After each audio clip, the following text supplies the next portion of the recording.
দুপুর ১২টার পর থেকে ঢাকায় ৩৮ মিলিমিটার বৃষ্টিপাত রেকর্ড করা হয়েছে। সামান্য বৃষ্টিতে নগরীতে জলাবদ্ধতা তৈরি হয়েছে। সে বিষয়ে আরো জানাতে নিউ মার্কেট থেকে যুক্ত হচ্ছেন জাবেদ আব্দুল্লাহ।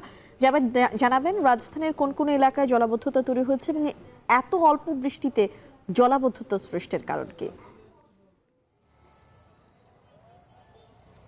এরই মধ্যে সকাল থেকে ৩৮ মিলিমিটার বৃষ্টিপাত রেকর্ড করেছে আবহাওয়া অফিস। আবহাওয়াবিদ বজলুর রশিদ আমাদেরকে জানিয়েছে যে বৃষ্টিপাত আগামীকাল এবং ঈদের দিন দুপুরের পর থেকে বৃষ্টিপাত অব্যাহত থাকবে। মূলত বঙ্গোপসাগরে সৃষ্ট লঘুচাপের যে অংশ সেটি সুস্পষ্ট রয়েছে। সেই লঘুচাপটি সুস্পষ্ট থাকার কারণে আকাশে সঞ্চালনশীল মেঘমালা তৈরি হয়েছে। সেই মেঘমালার কারণে মূলত এই নগরীতে এক পশলা বৃষ্টিপাত এর মধ্যে হয়ে গেছে। একটু জানিয়ে রাখি যে মূলত এই নগরের আশেপাশে ৩৯টি খাল, জলাধার ছিল, ৯১টি পুকুর, অন্যান্য আরও নদ নদী ছিল, যেগুলো ভরাট হয়ে যাওয়ার কারণে মূলত এই সামান্য বৃষ্টিতে নগরীতে জলাবদ্ধতা তৈরি হচ্ছে। আপনি যে বিষয়টা জানতে চেয়েছেন, এর পাশাপাশি একটু বলি যে ঈদের আর মাত্র একদিন বাকি রয়েছে। এরই মধ্যে মুসলিম উম্মার দুয়ারে পবিত্র ঈদুল আজহা করা নাড়ছে। এরই মধ্যে এই যে আমরা নিউ মার্কেটে এসে দেখেছি যে ব্যাপক সংখ্যায় বিপণী বিতান অন্যান্য শপিং মলগুলো পানিতে এরই মধ্যে তলিয়ে গেছে। যেহেতু ঈদ কেন্দ্রিক একটি কেনা বেচা হয়ে থাকে এই অত্র এলাকায়, আমরা দেখেছি যে এই জলাবদ্ধতার কারণে তীব্র যানজট সৃষ্টি হয়েছে। একই সঙ্গে এভাবে বলা যায় যে মরার উপর খাড়ার ঘা হয়ে দাঁড়িয়েছে রিক্সা ভাড়া এবং সিএনজি ভাড়া।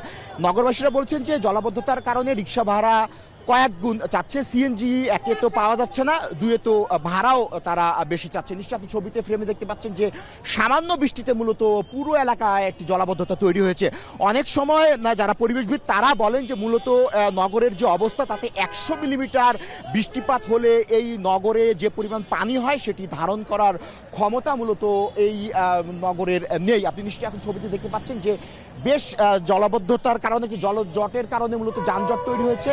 গণপরিবহন, রিক্সা, সিএনজি সেগুলো ধীরে ধীরে চলাচল করছে। অর্থাৎ যারা এই মিরপুর সড়ক ধরে আজিমপুরে যাচ্ছেন তারা মূলত একটি ধীর গতি আমরা লক্ষ্য করছি। যেহেতু ঈদের ছুটি হয়ে গেছে, অফিস আদালত ব্যাংক বিমা এরই মধ্যে ছুটি হয়েছে, মানুষ এখন ঘরমুখ মানুষ বাড়ির পানি যেতে একরকম ভোগান্তি তৈরি হচ্ছে বলে কিন্তু নগরবাসীরা আমাদেরকে জানিয়েছেন। পথচারীরা বলছেন যে এই যে জলাবদ্ধতা সেটি নিরসন করা না গেলে সামনে যে বর্ষায় আসছে বর্ষা, সেটা সেই বর্ষায় যখন ভারী বৃষ্টিপাত হবে তখন এই জলাবদ্ধতা আরও বাড়তে পারে, তখন ভোগান্তি চরমে উঠবে বলে কিন্তু নগরবাসী আমাদেরকে জানিয়েছে। তো এই ছিল আমার কাছে বৃষ্টির সবশেষ তথ্য।